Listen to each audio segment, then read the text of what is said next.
Gracias, qué bueno que continúa con nosotros. Saludo con mucho gusto al doctor Jesús Felipe González Roldán. Él es presidente de la Sociedad Mexicana de Salud Pública. Gracias por estos minutos, como siempre. ¿Qué tal? Buenas noches, a tus órdenes, Alejandro. A ver, varios temas que platicar con usted en esta noche, sobre todo por estas denuncias que veíamos en algunas entidades del país sobre desabasto de medicinas y los anuncios que hace el presidente esta mañana. De entrada, ¿se tardó muchísimo el gobierno en reaccionar, en traer medicinas de varios países para que no tuviéramos estas filas interminables afuera de los hospitales?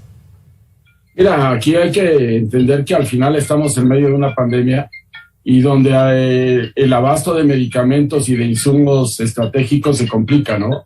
Es muy claro que sobre todo los medicamentos que han sido destinados para atender la pandemia, en el caso de, por ejemplo, anestésicos para los pacientes intubados, pues ha sido un caso importante de desabasto a nivel mundial y eso hay que tenerlo muy en cuenta.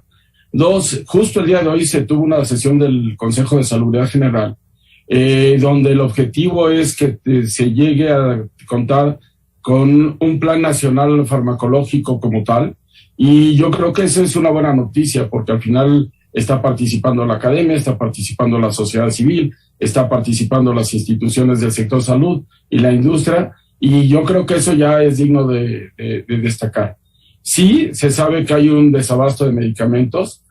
También señalarlo que el tema del abasto de medicamentos es un tema añejo, complejo y que tiene que ver con la gran cantidad de insumos para la salud que hay y también con los techos presupuestales que se tienen para esto. Y también la falta de producción de algunos insumos como tal. Te pongo el caso de vacunas, donde vacunas para la cartilla nacional de vacunación, es claro que al final hoy tenemos dificultades porque no hay producción de algunas vacunas esenciales, porque también ya para los sectores se ha hecho difícil el poder contar con estos insumos como tales, ¿no? Sí. Doctor, a ver, ahorita usted nos está hablando de la posibilidad de esta propuesta por parte del Consejo de Salubridad del Plan Nacional Farmacológico. Anteriormente se contaba con un plan similar. ¿Qué tipo de opciones le da a México tener un Plan Nacional Farmacológico? A ver, México es de los primeros países en América Latina en tener todo un cuadro básico de medicamentos, no es algo nuevo. Este cuadro básico de medicamentos tiene más de 40 años de haberse instrumentado y que al final hoy lo que se está haciendo es una revisión para poder contar con los medicamentos más costo efectivos, más costo benéficos en términos de la sociedad, y eso es bueno. El hecho de volver a revisar todo lo que es el abasto de medicamentos, es claro, tiene que ver no solo con los procesos de adquisición, sino tiene que ver con los temas de almacenamiento y los temas de distribución, y al final eso es algo lógico. Yo creo que también es claro, y lo señalaba mi compañera Carolina, que al final hoy hay insumos básicos y estratégicos que no se están teniendo abasto. De hecho, por primera vez se sacó un desplegado por una compañía de farmacias, donde hablaba ya del desabasto de algunos medicamentos o la falta de producción como estos.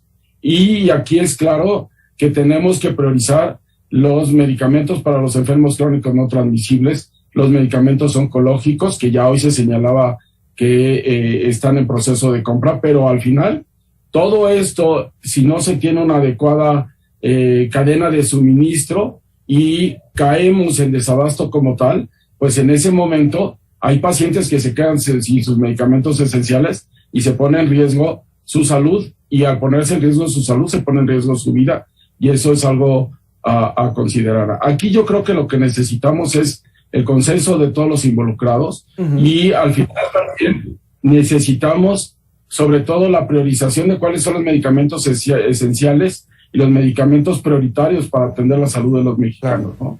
Oiga, doctor, ¿qué tanto ve usted en la agenda de los candidatos quienes aspiran a un cargo público en el país? Llámese municipio, llámese gobernador, el tema también de la salud, el tema de los medicamentos, estas necesidades que tiene la gente que al final del día a veces se menciona por encimita en estos actos públicos de campaña.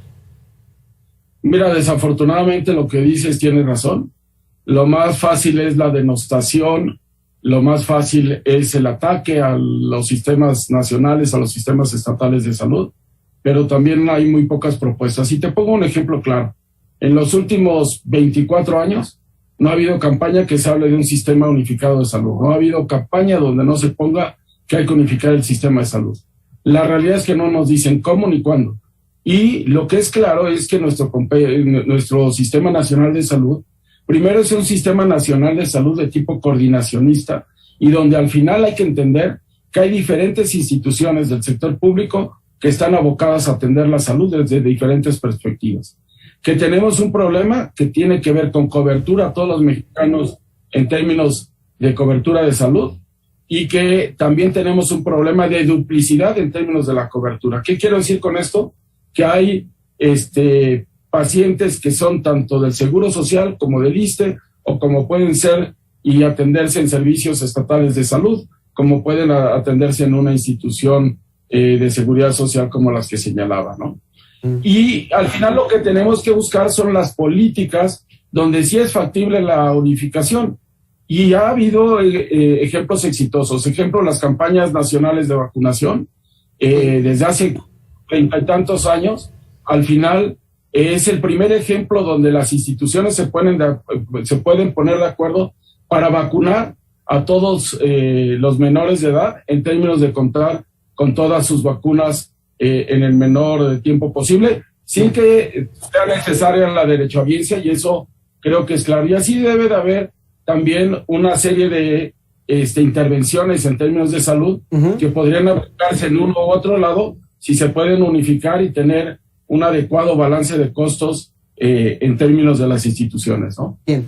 Es el doctor Jesús Felipe González, presidente de la Sociedad Mexicana de Salud Pública. Gracias por estos minutos. Gracias a ti, Alejandro. Un placer.